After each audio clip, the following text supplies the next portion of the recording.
Yo halo minasan, aku Di dan selamat datang di channel Legenda Anime Indonesia. Piye kabare lur? Semoga baik-baik saja. Sebelumnya di Kimetsu no Yaiba Season 3 atau Swordsmith's Village Arc, Kamado bersaudara dan Genya kembali berada dalam kondisi yang sulit. Ketika itu, Tanjiro hampir menebas leher Hatengo, tapi tiba-tiba muncul sosok iblis lain yaitu Zohakuten. Sementara itu, Muichiro yang terjebak jurus air Gyoko akhirnya mampu keluar berkat bantuan Kotetsu. Di gubuk dekat Muichiro berada, Gyoko menyergap Kanamori dan juga Haganezuka yang sedang mengasah pedang. Tapi seperti biasa, sebelum lanjut ke pembahasannya, alangkah baiknya bagi yang belum, bisa subscribe channel ini terlebih dahulu. Tentunya biar aku semakin semangat dalam bikin konten semacam ini. Kalau udah, yuk kita mulai pembahasannya menuju ke TKP. Setelah keluar dari kurungan air Gyoko, Muichiro melepaskan jarum yang masih menusuk dirinya. Akibat terkena serangan jarum tersebut, ditambah terkurung dalam jurus Gyoko, membuat tubuh Muichiro mengalami mati rasa. Air yang masuk ke dalam tubuh juga membuat paru-parunya sakit. Dalam kondisi terluka karena terkena serangan iblis sebelumnya, Kotetsu meminta Muichiro segera mungkin pergi ke tempat Haganezuka dan juga Kanamori berada. Bagi Kotetsu, melindungi pedang yang saat ini sedang diasah oleh Haganezuka adalah hal yang terpenting. Meski khawatir dengan Kotetsu, tapi Muichiro harus pergi melawan Gyoko. Kepribadian Muichiro yang selalu bersikap dingin tanpa ekspresi dan cenderung mementingkan dirinya sendiri, bukanlah kepribadian yang aslinya. Ketika belum mengalami lupa ingatan, Muichiro punya kepribadian yang lebih lembut dan peduli kepada sesama manusia. Di momen ini, mungkin berkat pertolongan Kotetsu, yang memperlihatkan perilaku tolong-menolong antara sesama manusia, membuat Muichiro mulai mengingat dirinya di masa lalu. Sama seperti kebanyakan anggota Demon Slayer, Muichiro juga punya kisah kelam di masa lalu. Muichiro lahir dari keluarga yang sederhana. Ayahnya hanya bekerja sebagai penebang pohon. Saat dia berusia 10 tahun, ibunya meninggal karena mengalami penyakit yang sangat parah, yaitu bronkitis. Ketika berusia 11 tahun, giliran ayahnya yang meninggal akibat jatuh dari tebing ketika dia berusaha mencari obat buat menyembuhkan istrinya, atau ibu Muichiro. Selain kedua orang tua, Muichiro juga punya saudara kembar bernama Yuichiro Tokito. Muichiro punya sifat dan kepribadian yang berkebalikan dengan Yuichiro. Jika Muichiro punya sifat yang peduli, Yuichiro adalah orang yang dingin dan lebih mementingkan dirinya sendiri. Bisa dibilang, sifat dan kepribadian Yuichiro adalah kepribadian Muichiro ketika mengalami lupa ingatan. Kepribadian yang bertolak belakang membuat keduanya sering adu mulut. Misalnya, pada saat membawa kayu untuk dijual, mereka meributkan tentang tindakan ayah mereka. Yuichiro menganggap kalau tindakan ayah yang berniat untuk mencari obat buat ibu mereka adalah tindakan yang bodoh. Pasalnya, sakit yang diderita ibu mereka udah sangat parah. Tanaman obat saja nggak cukup untuk menyembuhkannya. Jadi Yuichiro menganggap kalau tindakan ayah mereka nggak berguna dan sia-sia. Tentunya, Muichiro punya anggapan yang berbeda. Baginya, tindakan sekecil apapun sangatlah berguna. Yuichiro juga sering berkata kasar, termasuk kepada adik kembarnya sendiri. Misalnya, Yuichiro pernah bilang kalau nama Muichiro punya makna yang jelek. Menurut Yuichiro, mu dalam kata Muichiro punya makna tidak dalam kata tidak berguna, atau mu punya makna tidak dalam kata tidak sempurna. Suatu hari, rumah si kembar mendapatkan kunjungan dari Amane Ubuyashiki, atau istri dari Kagaya Ubuyashiki. Amane bercerita kalau mereka berdua punya hubungan darah dengan pendekar pedang legendaris. Hal tersebut membuat mereka berdua punya kesempatan untuk menguasai pernapasan pertama, alias pernapasan matahari. Namun, Yuichiro malah mengusir Amane dan gak peduli dengan informasi yang disampaikan. Sebenarnya, Muichiro sangat antusias dan ingin bergabung dengan Demon Slayer, sehingga dia bisa menyelamatkan banyak manusia. Tapi Yuichiro marah ketika mendengar ambisi dari adik kembarnya. Bagi Yuichiro, adiknya hanyalah manusia lemah yang gak bisa menolong siapapun. Selama beberapa hari, Amane berkali-kali mengunjungi rumah dari Tokito kembar. Tapi respon Yuichiro tetap sama. Dia bahkan pernah sekali menyiram wajah Amane dengan air, yang membuat Tokito kembar berkelahi. Atas perilaku kasar Yuichiro, Muichiro awalnya menganggap kalau saudara kembarnya sangat membenci dirinya. Namun, anggapannya mulai berubah ketika ada iblis yang menyerang. Iblis yang tiba-tiba datang, menyerang mereka dan membuat tangan Yuichiro terpotong. Di waktu itu, Muichiro nggak mengetahui apa yang sebenarnya terjadi. Entah kenapa, Dia berteriak sangat kencang dan mulai kehilangan kendali atas dirinya sendiri. Ketika Muichiro sadar dan bisa mengendalikan dirinya, iblis yang sebelumnya menyerang udah hampir mati. Muichiro nggak sadar kalau dirinya berhasil mengalahkan iblis hanya menggunakan peralatan menebang pohon. Ketika matahari terbit, iblis yang dia kalahkan lenyap menjadi debu. Setelah itu, Muichiro berniat pergi ke rumahnya untuk melihat keadaan Yuichiro. Tubuhnya yang dipenuhi dengan luka membuat dirinya harus berjalan merangkak agar bisa sampai ke rumah.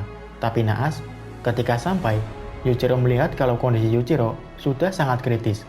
Menjelang akhir hayatnya, Muichiro menyadari kalau saudara kembarnya nggak membencinya sama sekali.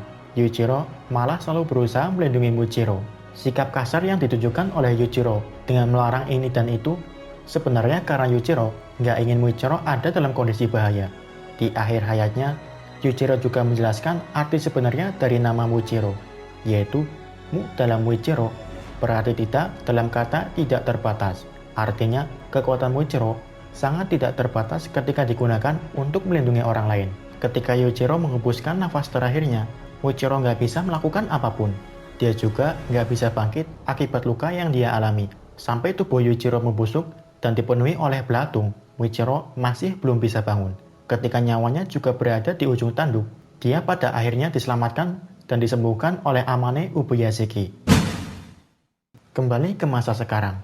Setelah mengingat kenangan masa lalunya dan juga dorongan untuk menyelamatkan orang lain, Muichiro mendapatkan kekuatan yang sangat besar. Bersamaan dengan luapan kekuatan tersebut, di dahinya muncul Demon Slayer Mark, seperti Tanjiro ketika menghadapi Gyutaro. Muichiro kemudian pergi untuk menghadapi Kyoko yang saat ini sedang menyerang Kanamori dan juga Haganezuka. Sesampainya di tempat, Muichiro langsung menebaskan pedangnya ke arah Kyoko. Tentunya, Kyoko masih bisa dengan mudah menghindari tebasan tersebut. Namun Kyoko kaget kenapa Muichiro masih tetap tenang. Harusnya, saat ini tubuh Muichiro mengalami kelumpuhan akibat terkena jarum Kyoko sebelumnya.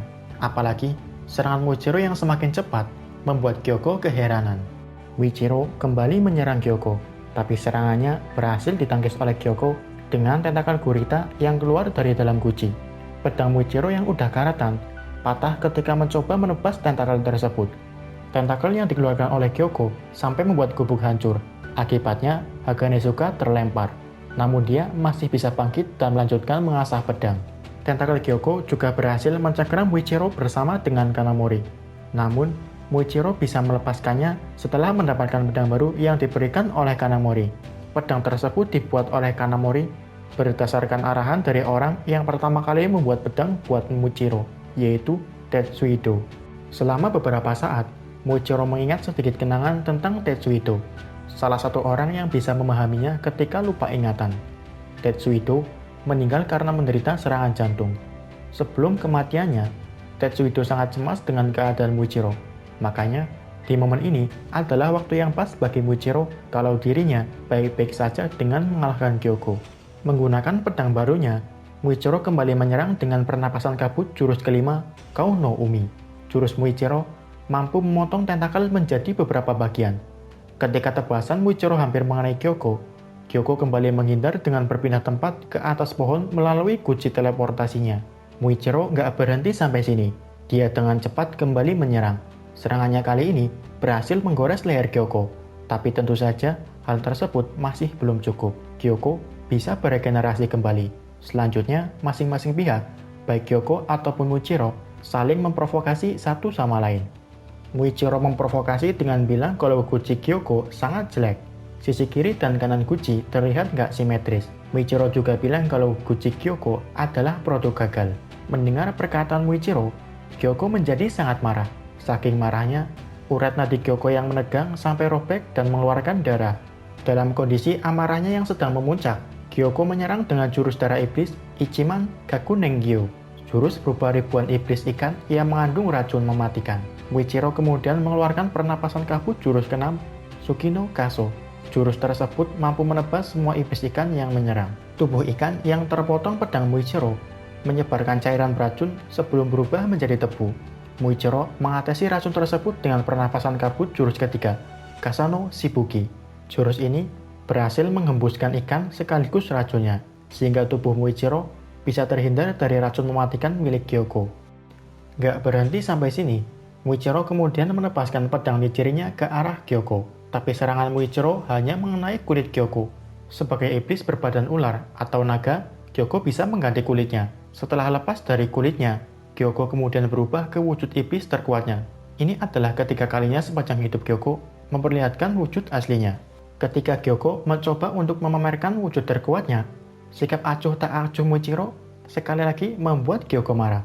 Dia kemudian menyerang Muichiro. Serangan Gyoko bisa mengubah benda apapun yang disentuhnya menjadi ikan. Tapi Muichiro berhasil menghindari serangan tersebut. Meskipun serangan Gyoko kuat, tapi nggak ada artinya jika nggak mengenai lawannya. Sambil tersenyum, Muichiro kemudian bilang kalau semua serangan yang dilancarkan oleh Gyoko sia-sia. Sambil mengingat kenangan di mana dia diselamatkan oleh keluarga Ubuyashiki dan mulai berlatih menjadi Demon Slayer, Muichiro semakin memantapkan dirinya buat membasmi iblis. Keraguan yang dulu sering Muichiro rasakan ketika lupa ingatan, kini telah tiada. Muichiro dan Gyoko kemudian bentrok saling adu serangan. Gyoko menyerang dengan jurus darah iblis, Jinsatsu Gyorin, sebuah pukulan bertubi-tubi dengan sangat cepat. Muichiro menghindari serangan Gyoko kali ini dengan pernapasan kabut jurus ketujuh. Jurus ketujuh adalah jurus yang dikembangkan oleh Muichiro sendiri. Jurus ini semacam ilusi kabut yang mengecoh lawannya. Jika Muichiro menampakkan dirinya, pergerakannya sangat lambat selambat kura-kura. Sebaliknya, jika dia bersembunyi di balik kabut, pergerakannya akan sangat cepat. Ketika lawan berada di zona kabut, lawan akan mudah tertipu, apalagi jika kecepatan lawan lebih lambat dari Muichiro. Salah satunya adalah Gyoko yang berkali-kali tertipu. Ketika Gyoko menyerang dan merasa bakal mengenai Muichiro karena terlihat lambat, seketika wujud Muichiro menghilang dari pandangan Gyoko. Berkali-kali Gyoko menyerang, berkali-kali juga serangannya meleset dan hanya mengenai awan kabut.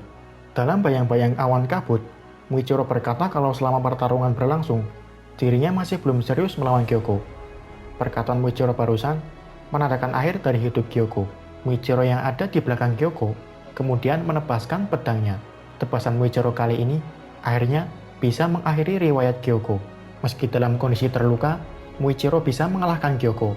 Entah karena Gyoko terlalu lemah, atau memang karena Muichiro yang terlalu kuat setelah membangkitkan Demon Slayer Mark. Sebelum hilang sepenuhnya, Gyoko terus ngoceh karena nggak terima dikalahkan oleh orang yang dia anggap sebagai bocah. Muak mendengar ocehan Gyoko, Muichiro langsung menebasnya sekali lagi. Akibatnya, kepala Gyoko terbelah dan kali ini, Muichiro udah benar-benar membunuh iblis bulan atas kelima. Yap, cukup sampai sini dulu pembahasannya. Di next video, kita akan membahas bagaimana pertempuran Kamado bersaudara dan Genya menghadapi Hatengu. Maka dari itu, jangan ragu buat subscribe bagi yang belum. Dan jangan lupa juga buat like and share videonya. Terima kasih yang udah nyimak videonya sampai selesai. Mohon maaf kalau ada informasi yang aku sampaikan keliru. Terakhir, my name is D and bye.